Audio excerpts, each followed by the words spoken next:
What's going on, guys? Today I'm going to be talking a bit more about my experience so far owning a 2013 Tesla Model S. If you haven't seen my previous video that I made, go ahead and check it out. I talked about the battery degradation so far on it, and I determined on a test to see how much range I could get and see what the kilowatt hour capacity of my original 85 kilowatt hours now is in 2022. So make sure to go take a look at that if you haven't already. I did talk a bit about in that video, a little bit about my experience. I'll talk more in depth about it today. I did mention when I purchased this in August of 2021 that I had to do a drive unit replacement pretty much right out the gate.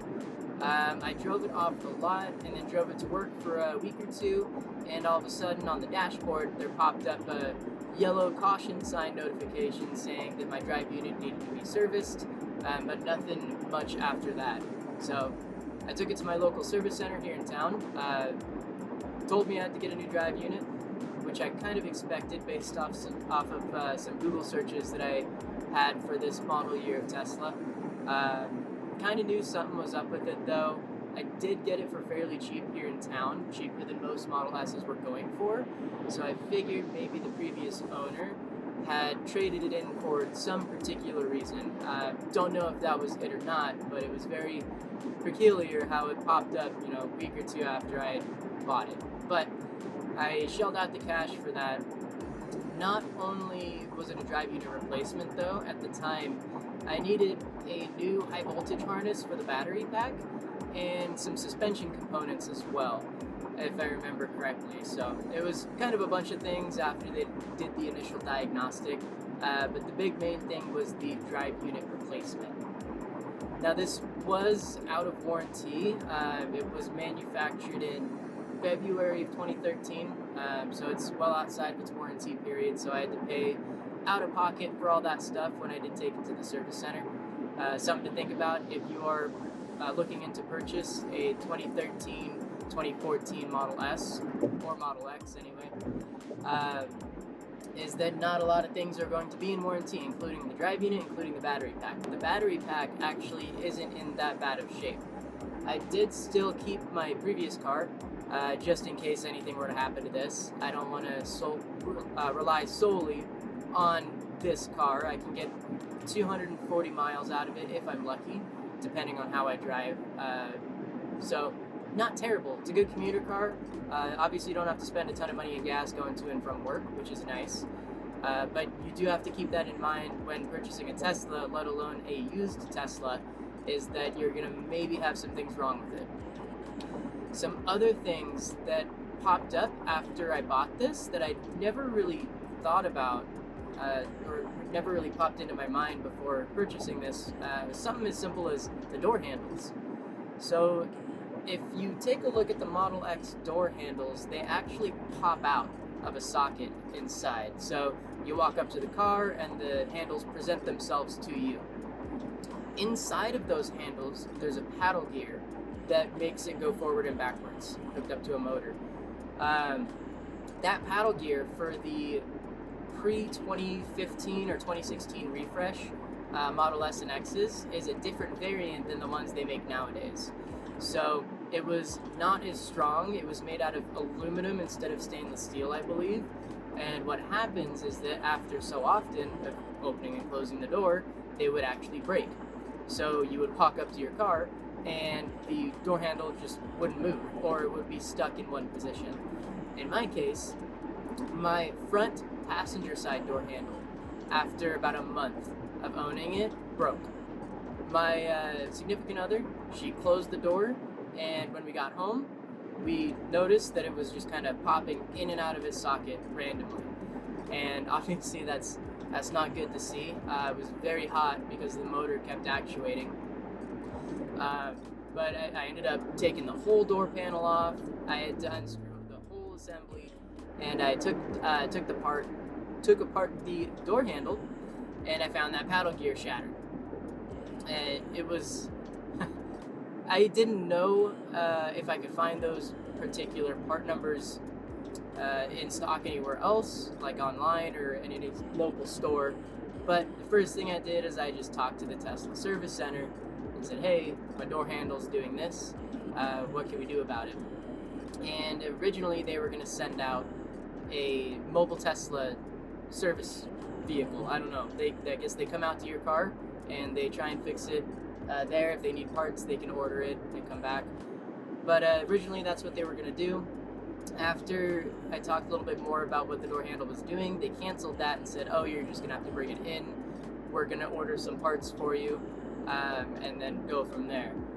After I looked up a little bit more about previous people's experience on various Tesla forums, it could have been upwards of $1,000 to get that door handle fixed. And it's because Tesla, most of the time, will just replace the whole door handle assembly instead of fixing the one part that's the issue. So I canceled that service appointment. I did not want to spend that much money. I looked around online and found that very exact same paddle gear on Amazon for $16. I disassembled my door handle again, popped it in, and it worked like a charm. So I fixed my door handle itself, and I did not spend $1,000 or more, depending on how much they would have charged me at the service center. But that was something that I never really thought would be an issue in any other car that I've owned previous to this one. Most of them are just mechanical door handles. You have to press it open to unlock the latch. But this one is all electronic. Auto presents itself, and once you press it past a certain area, it will electronically disengage the door latch.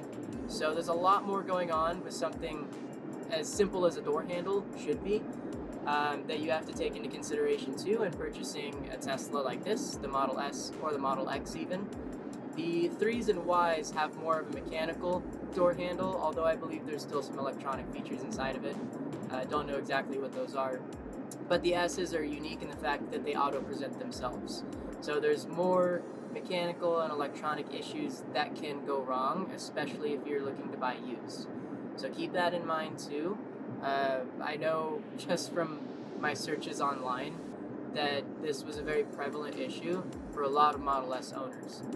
So I imagine that if they don't get replaced for these older ones, it's going to happen very soon, depending on how hard you do close your doors in your car. Not only the front passenger side door handle though messed up on me, but the back side passenger door handle also messed up. Now this wasn't the same thing as the front. It actually presented itself and it opens and closes as it should when you go to lock and unlock the car. But what this does not do is that when you hit the door handle or you grab it to press out, it does not open. So the door handle presents itself, but it will not let you into the car because whatever electronic portion is controlling that door latch is not working properly. I have not gone to fix that yet. I plan on making another video about myself taking it apart and seeing what's wrong with it. I have an idea of what it might be, but I won't know for sure until I take it apart. So I will include that in a separate video, but I did want to talk about that since I was talking about the other door handle as well. So some things you don't necessarily think about when you go to purchase a car. So if you are looking at a Tesla and an older model year Tesla, keep that in mind that something like that could potentially be wrong with it. Something I forgot to mention was that before I bought my Tesla, the front left headlight needed replacement. They changed out the entire headlamp assembly, and after the install, the front left fender was no longer sitting flush with the rest of the body.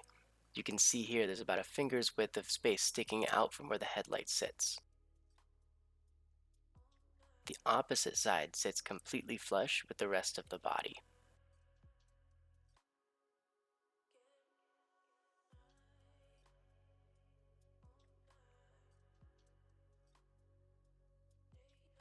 I also noticed too that there was a bit of damage to the plastic in the driver's side wheel well.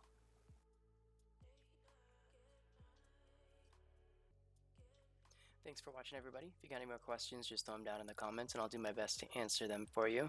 I plan on doing a follow-up video here soon with the other door handle that's not yet fixed. Hopefully we can open it up and see what's going on with it and save a bunch of money. But until then, I'll see you guys in the next video.